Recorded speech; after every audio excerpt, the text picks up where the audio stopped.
Quando o Brasil começou a dar errado? Eu realmente tenho pensado muito sobre o caminho que o Brasil tem ido, o que tem acontecido. Hoje eu tive uma longa conversa com um amigo, ele atua no judiciário, e nós estávamos falando de muitas coisas, e isso dialoga com esse caso da menina lá em Minas Gerais e da decisão do TJ. É uma reflexão filosófica com vocês, política, séria, séria. Sobre esse caso da menina e o TJ de Minas Gerais, né, desde o último vídeo que gravei, não houve novas atualizações, mas é algo que a gente não pode esquecer e fingir que não aconteceu. Né? E, assim, se vocês ainda não conhecem o Eduardo Bisotto, conheçam ele. Acredito que hoje ele deve ser um top 5, top 3 analista político do Brasil. As análises que ele faz a respeito das eleições, né, por exemplo, ele fez a previsão basicamente de que o Lula ganharia a eleição, ocorreria o 8 de janeiro, e também acertou em cheio a vitória do Donald Trump em 2024. Né, tanto que fui eu que fiz o corte do trecho da live. Se eu estiver achando ele, vou estar colocando aqui.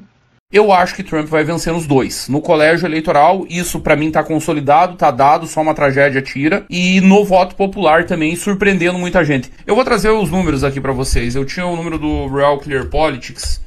Eu gosto do número deles porque é mais neutro em relação ao Nate Silver por não ter um alinhamento partidário, apesar de pender um pouquinho mais para os republicanos. Eles trazem o número das bets aqui. Nas casas de aposta, no agregado, tá dando 60,9% para Donald Trump, 37,6% para Kamala Harris. No agregador de pesquisas nacionais do RCP, Trump tem 48,5% e Kamala Harris tem 49,1%. Mísero 0,6% total na margem, e há uma conta ali de estatísticos especialistas que para ganhar no colégio eleitoral de Donald Trump, Kamala Harris teria que abrir entre 6 e 7 pontos no voto popular. Eu acho que todos os indicadores são de que Trump vai virar no voto popular. Onde o Bisotto basicamente fez uma análise das eleições americanas ali e previu a vitória do Trump, tanto no colégio eleitoral quanto no voto universal. Pelo menos a gente começar a arranhar a borda do problema, começar a entender onde é que está o X da questão. É que em 1889 houve uma ruptura violenta da ordem no Brasil. E essa ruptura aconteceu. Bom, eu não sou monarquista, mas assim, eu reconheço que 1889 foi um golpe militar, né? Assim, por mais que o Império não fosse perfeito, né, e tivesse assim algumas coisas equivocadas ali, ainda assim, eu acredito que foi um momento, né, que o Brasil, né, teve, né, a maior projeção de poder e também de ambição, né, assim, do país querer ser um império. Né, tanto que o próprio nome ali, o Império do Brasil. Né, e isso acabou se perdendo com a República. Por dois fatores combinados. Tinham fatores menores ali contribuindo para isso, mas dois eram os fatores principais. A completa inapetência de Dom Pedro II para o exercício do poder. Dom Pedro II era um homem de letras, não um homem de Estado. Era um grande intelectual, é um homem que merece todo respeito, falava trocentos mil idiomas, entendia das mais variadas ciências da época dele, se correspondia com grandes intelectuais do mundo. Tanto que até hoje, né, acredito que mesmo os chefes de Estado que teve no mundo ao longo do século XX, né, assim, alguns excepcionais que estão tendo nesse século também, acredito que nenhum, né, em questão de inteligência, né, e de cognição também, de sabedoria, acredito que nenhum se compara com o Dom Pedro II.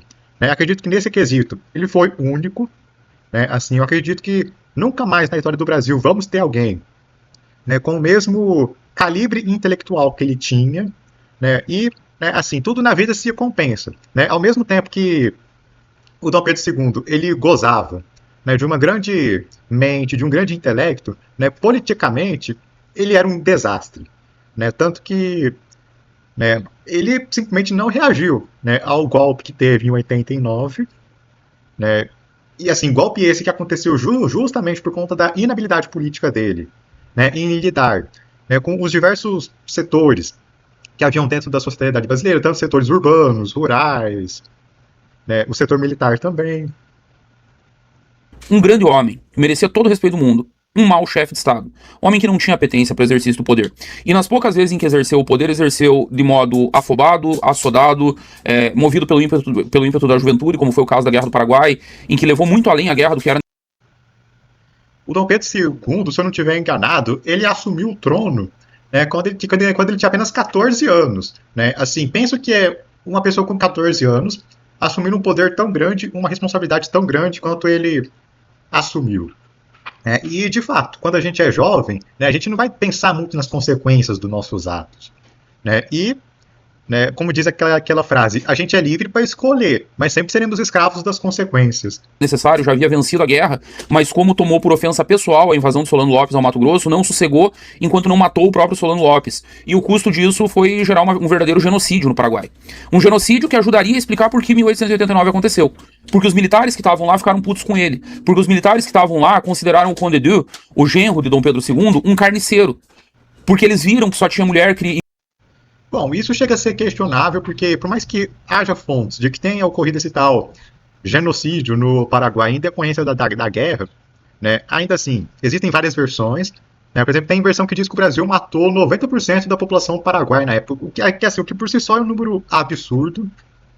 Né, porque, assim, se fosse dizimar para Paraguai assim, simplesmente hoje em dia o Paraguai seria um outro país, teria uma outra cultura lá. Ao ponto de você matar 90% de um povo, assim, simplesmente era para essa cultura sequer existir mais. Né? Assim, era para os paraguaios estar falando português e não espanhol. Criança lutando, e o Conde Du mandava continuar atacando, mandava continuar massacrando. E isso ficou na memória dos militares brasileiros que estavam no Paraguai. E, vamos lembrar, 1889, quando veio o golpe. Naquela época ninguém acreditava que a princesa Isabel seria rainha de fato. Todo mundo sabia que o marido ia mandar nela. Era a cultura da época, era a sociedade da época. Mas a outra parte que vai influenciar tragicamente a história do Brasil por todo o século XX permanece viva até hoje. E qual é? É a República dos Iluminados. É a República dos intelectuais que acham que tem respostas e que podem construir, montar e desmontar a nação como se fosse um brinquedo, um quebra-cabeça, que eles tentam, não encaixou a pecinha, a gente desmonta tudo e recomeça do zero. Agora vamos começar do centro pra fora. Não deu do centro pra fora, vamos começar pelas bordas. Não deu pelas bordas, desmonta tudo de novo e vamos ler o manual. Não há como se ter uma nação minimamente saudável desse jeito. O positivismo já estava enterrado na França. Já estava enterrado há 50 anos na França. Assim como o Brasil gosta de, né, abarcar ideias que, né, simplesmente deram errado em outros países, o Brasil pega, deturpa e pega a pior versão possível dessa ideia, o Brasil vai lá e faz questão de aplicar. Né, como foi o caso do positivismo, né, hoje em dia também. Né, assim, às vezes você vê o judiciário tentando forçar a pauta woke até hoje. Né, mesmo que isso nos Estados Unidos, né, na Europa, isso já esteja em decadência, aqui no Brasil segue a todo vapor. Ninguém dava mais bola pro positivismo. No Brasil, mais uma vez foi utilizado para tentar reconstruir o Estado com um projeto científico. Falhamos porque tem muita politicagem, falhamos por culpa das elites mesquinhas. E aí nós temos um projeto científico, correto, certo, que os iluminados, essa doença que assola o Brasil há mais de 100 anos, tem pro país. Tentaram reconstruir com base no positivismo, Getúlio implanta uma ditadura brutal em 37 para tentar botar isso em prática, em 45 o modelo se esgota, ele sofre um golpe, em 50 ele volta para a presidência e se obriga a... Possivelmente até hoje, o único chefe de Estado que chegou mais próximo de ser, né, o que pode ser considerado uma figura imperial foi o Getúlio Vargas. Né? Assim, não apenas pela duração, pelo período que ele ficou ao longo do poder, né, pelo regime ditatorial que teve ali entre 37 e 45, né, mas, né, assim, não sou getulista, mas eu tenho a habilidade de reconhecer de que muito do que o Brasil tem hoje, né, assim, muito do que, né, possibilitou o Brasil ser um país moderno foi feito pelo Getúlio Vargas, né, apesar dos seus erros. Né, acredito que seria bom se tivesse esse lado positivo. Esse lado bom, assim, sabe? Tipo, às vezes o pessoal fica muito, né, com aquelas caixinhas perfeitas, não, que não sei o que e tal, né, e esquece que, mesmo nossos adversários também, eles têm boas ideias também. Basta a gente, assim, não ter aquela cabecinha fechada de simplesmente fingir que não existe. Matar em 54 que não deu conta de viver num país com um mínimo de liberdade. Porque para implantar o projeto científico positivista, era só debaixo do porrete mesmo. As pessoas normais nunca aceitariam aquela doença. Aí veio o 64. Aí era um outro projeto de modernização. É bizarro quanto que eles tentaram forçar a goela abaixo isso, é que o Brasil é o único país do mundo que existe uma igreja positivista. Né? Se vocês forem pesquisar a igreja positivista, adivinha onde que ela está?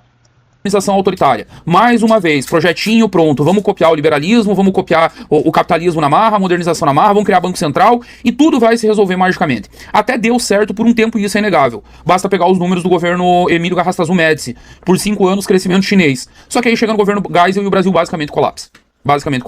Um colapso do qual não se recuperou até hoje, que acelerou o fim do regime militar com pressão norte-americana e que deu na transição de 85, onde vem mais um projetinho dos iluminados. Bom, positivismo deu errado, modernização capitalista deu errado, o que nós vamos fazer agora? Agora é a hora de testar o marxismo. Justamente quando o marxismo estava sendo chutado da Europa inteira.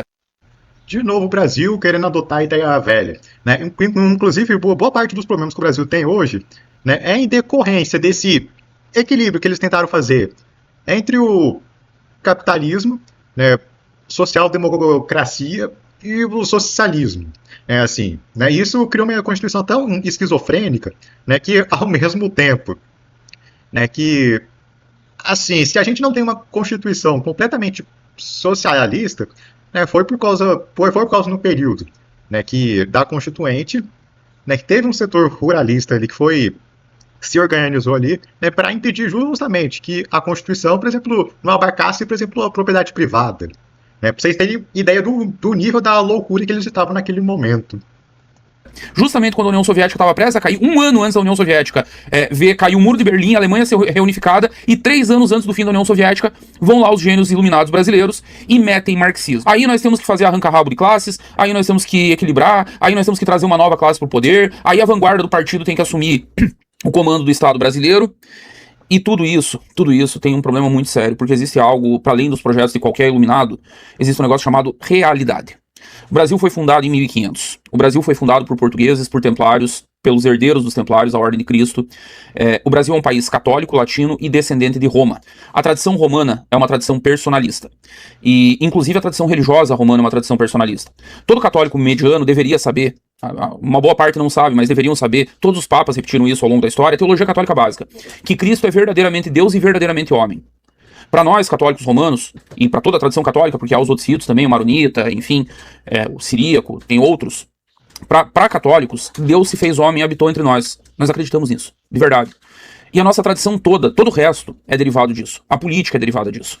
Não há nada de errado com isso. A crítica ao personalismo, e eu já vou explicar o substrato teológico da crítica. Eu não vou ficar fazendo tanta pausa nesse react, né, porque, assim, assistir o vídeo do Bisotto, assistir as lives dele, é praticamente uma aula.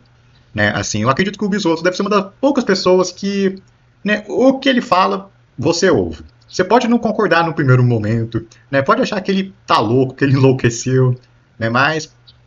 Né, e óbvio que ele nunca vai estar 100% certo, ele não é o dono da razão. Né, se ele, né, cometer algum erro de análise, né, ele próprio vai assumir o erro, como ele já fez.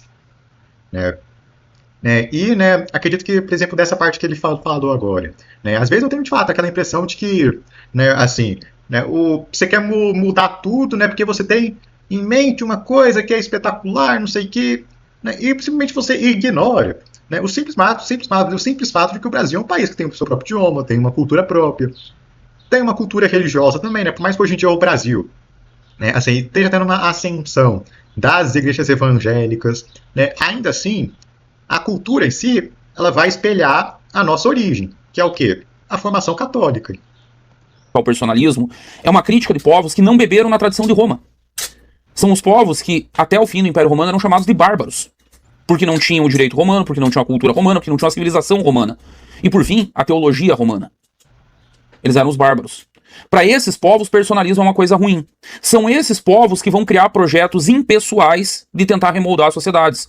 É Max Weber e sua máquina burocrática que não tem rosto, que não tem nome, que não tem endereço, que não tem família.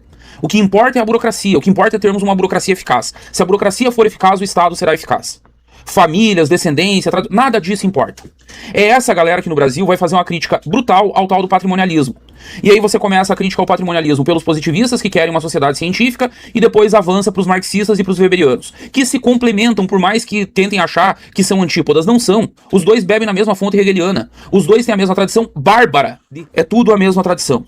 Essa impessoalidade, essa cientificidade. E aí eu volto. Eu tenho uma opinião que é a seguinte, se você for... Né, que nem o Bisotto falou agora do Brasil. Né, como ele tem uma origem latina, romana, né, assim, não tem como a gente querer tentar colocar no Brasil, né, algo que vai ser exclusivo, né, por exemplo, da Alemanha, do Reino Unido, né, da Rússia também, né, que vão ser países que têm a sua própria tradição cultural. Né, são povos que eles evoluíram de um jeito. Eles se modelaram como sociedade de um jeito. Né? As suas instituições, elas foram moldadas de um jeito.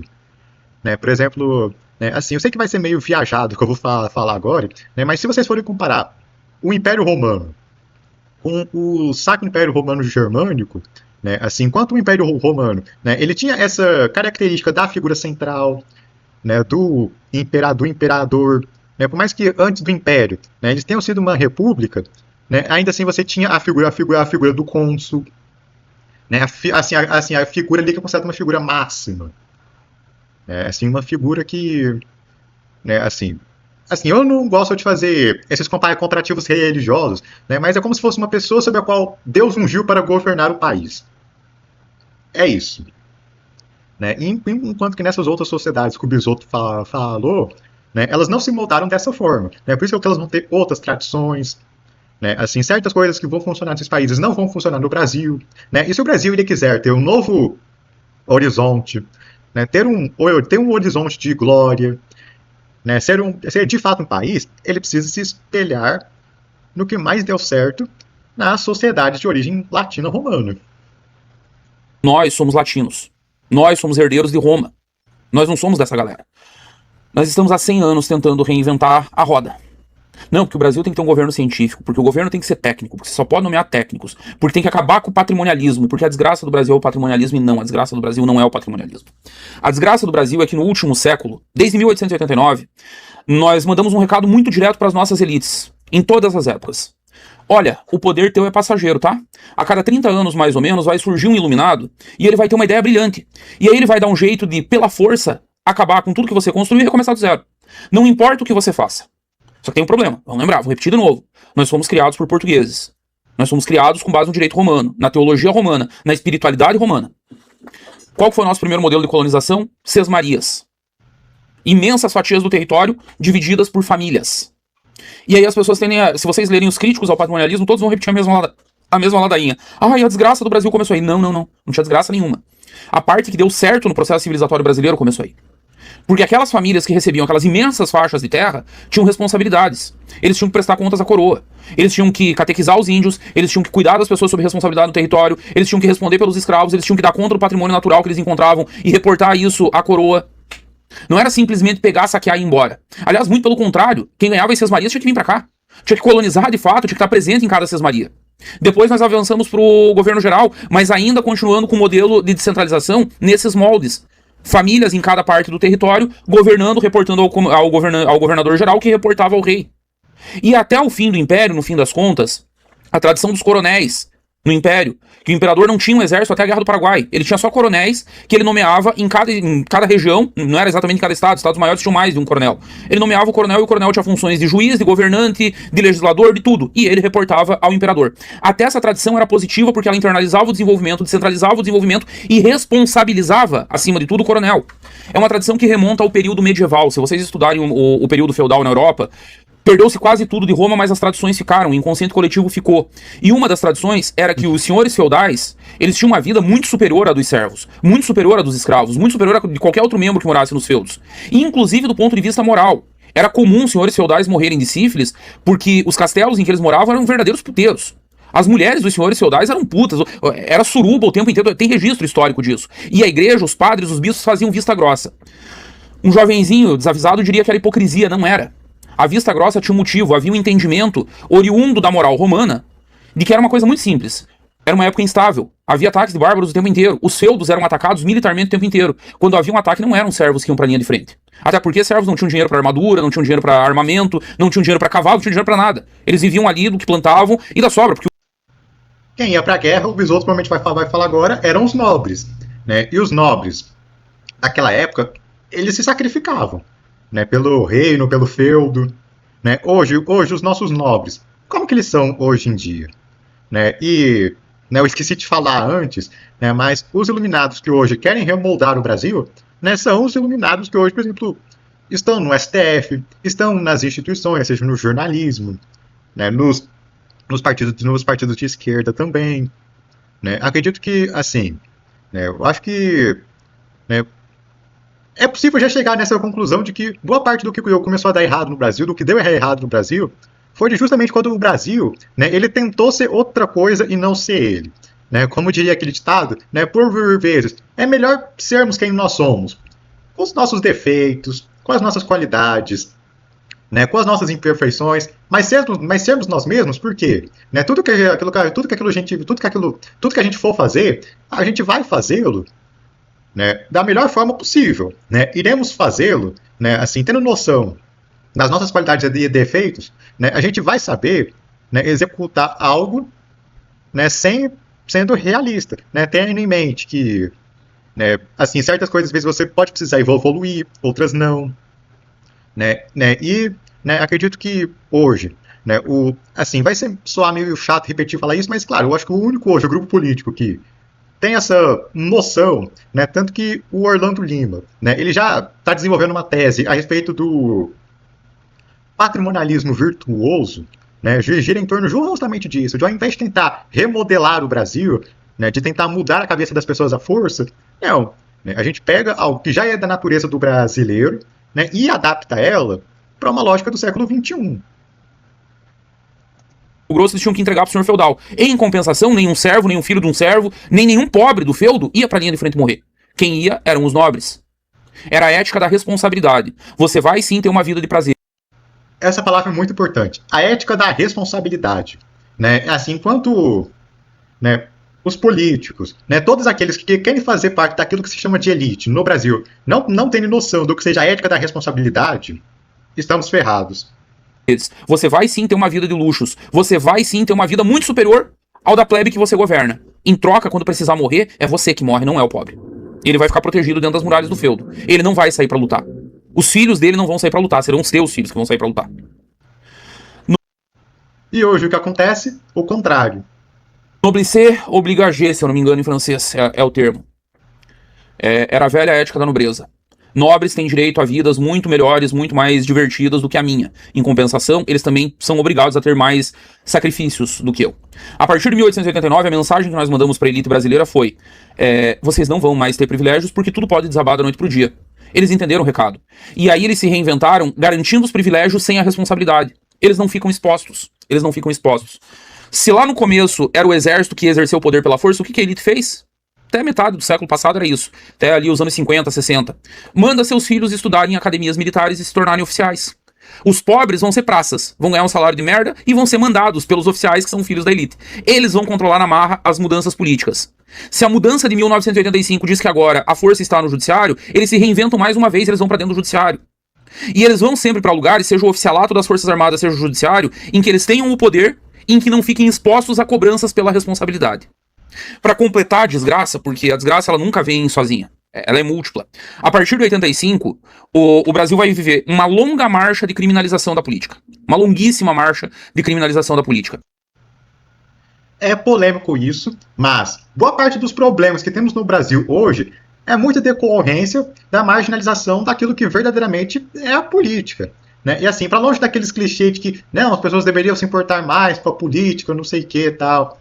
Assim, se as pessoas simplesmente não se importassem, estaria ótimo. Né? O problema é que elas simplesmente tentam negar a política. Né? E quando você não exerce a política, alguém vai exercê-la no seu lugar. E normalmente são pessoas que, né, tem uma ideia, ela acha que tem uma ideia muito melhor do que a sua. Começa com o movimento pela ética na política do PT, que levou ao impeachment do Collor. No início era um negócio só de esquerda, era só do PT, que não à toa o ex-governador Leonel Brizola batizou de maneira genial. O Brizola era um grande frasista, ele tinha tiradas muito boas. Ele disse que o PT era o UDN de macacão, com aquele excesso de moralismo. E nós já vamos chegar à volta da UDN, porque a UDN vai voltar. Durante todo o governo Fernando Henrique era só o PT com esse papo moralista. É o PT que começa a judicializar a política levando tudo pro Supremo Tribunal Federal, é o PT que entra com ação em tudo quanto é lugar do Brasil, é ação contra prefeito, é ação contra governador, é ação contra não sei quem. E o que isso vai fazendo? Isso vai criando um ambiente de medo nas velhas elites que eram pressionadas judicialmente. Aí nós vamos criando legislações cada vez mais draconianas. O prefeito comete um erro burocrático na gestão, assina um documento errado, um centavo que era da educação acabou indo para a saúde. Vou dar um exemplo recente e real, que aconteceu outro dia. Prefeito de Chapecó, João Rodrigues. Ele era vice-prefeito de Pinhalzinho, que é um município do lado de Chapecó, bem menor que Chapecó, praticamente grudado com Chapecó, ele era vice-prefeito lá. O prefeito saiu de férias e o João assumiu. O João precisava de uma máquina, uma retroescavadeira para fazer obras no município. Ele fez a cotação e o preço de tabela da retroescavadeira estava superior ao que ele conseguia comprar, comprou uma retroescavadeira nova abaixo de preço de tabela. O Ministério Público entrou com uma ação. O João foi condenado porque ele não fez licitação. Ele gerou prejuízo pro erário, ele tirou 1 centavo do dinheiro do Rodolfo Pontes mandou R$10. Opa, nada mais patrimonialista do que a figura de Silvio Berlusconi na Itália, e o país é maravilhoso. Deixa eu só parar aqui o...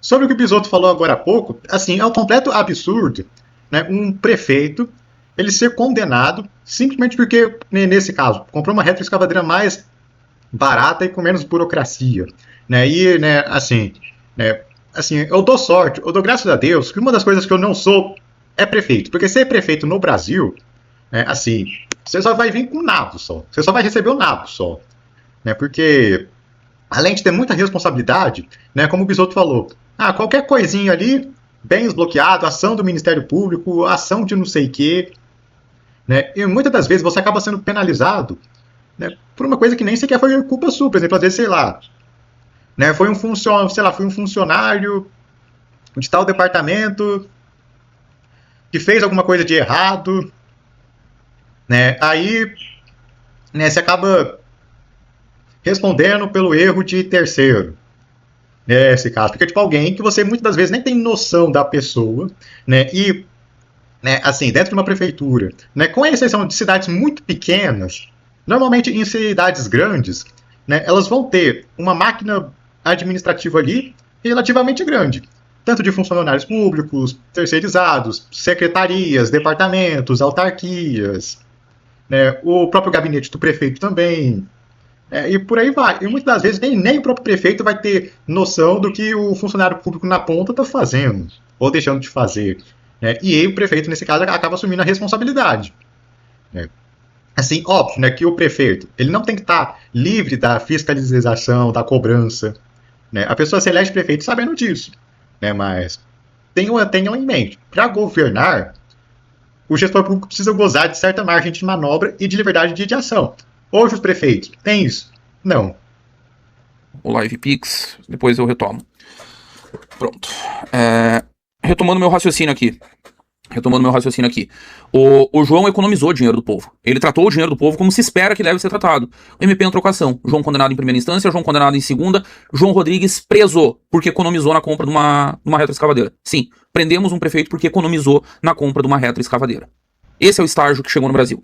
Aí imagina o seguinte, você é um empresário rico, o Rodolfo aí nesse LivePix falou do Berlusconi, imagina que você é um Berlusconi brasileiro, você tem bilhão em patrimônio, você vai colocar o teu CPF numa brincadeira dessas? Você vai querer ser prefeito, governador, presidente?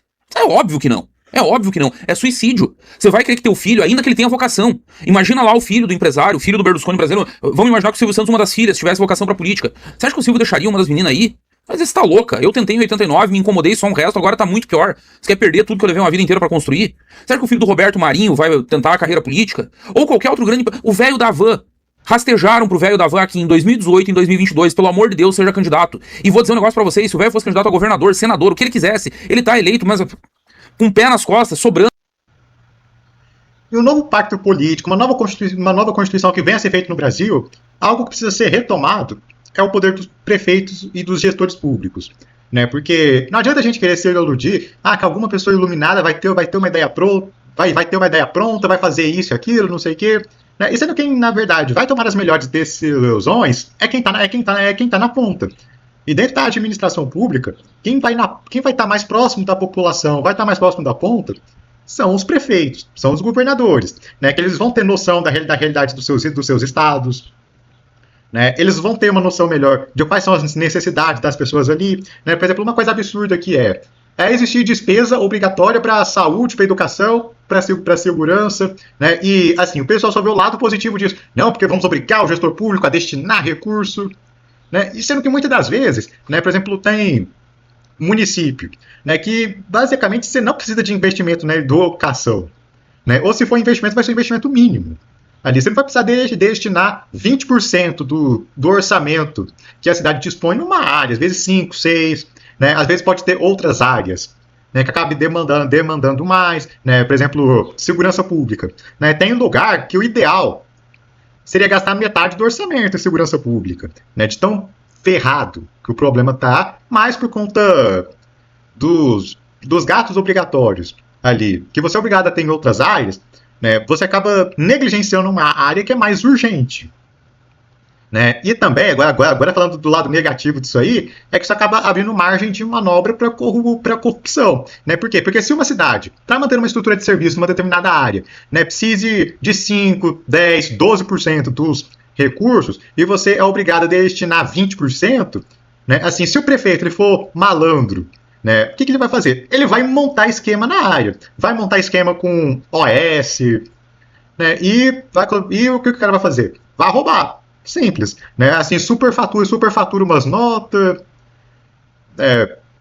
aí depois some com dinheiro. Né? Assim, a população ela nem vai sentir a diferença, porque o serviço está sendo feito, está sendo realizado na demanda que precisa, você está enchendo o seu bolso de dinheiro, o Ministério Público, o Judiciário vai olhar, vai achar bonito. Não, esse gestor público está aplicando tudinho na área aqui.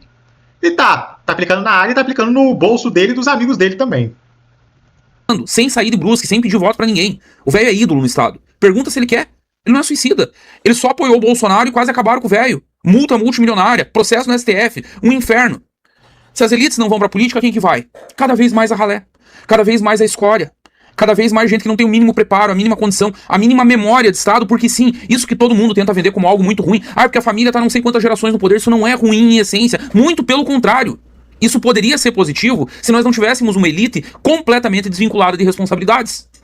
Se nós tivéssemos uma elite que fosse cobrada a cuidar dos pobres, cuidar das cidades, garantir segurança, garantir o mínimo de infraestrutura, integrar o país.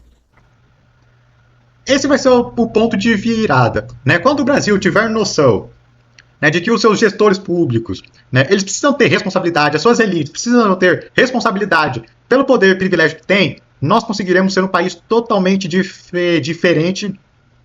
E diferente que falo não necessariamente em mentalidade, mas em ação, em aplicação da nossa mentalidade. Né? Assim, se tivéssemos, sei lá, famílias oligárquicas que tivessem a ética da responsabilidade, entregassem bons números, né, tivesse um compromisso real com aqueles que os elegem, assim, eu garanto para vocês, o Brasil seria um país melhor.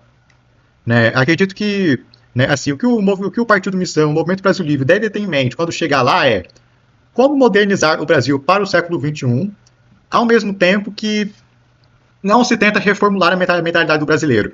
Pega essa mentalidade, a natureza patrimonialista do brasileiro e adapta ela para o século XXI. Faz ter o que havia antes, como o Bisotto comentou na época da Semana das Seis Marias, o gestor público ali, o dono da Seis Maria, né, ele ter uma obrigação ali, né, de reportar a coroa, né, seja do que era descoberto no território, né, cuidar das pessoas que estavam ali, estar no lugar ali também.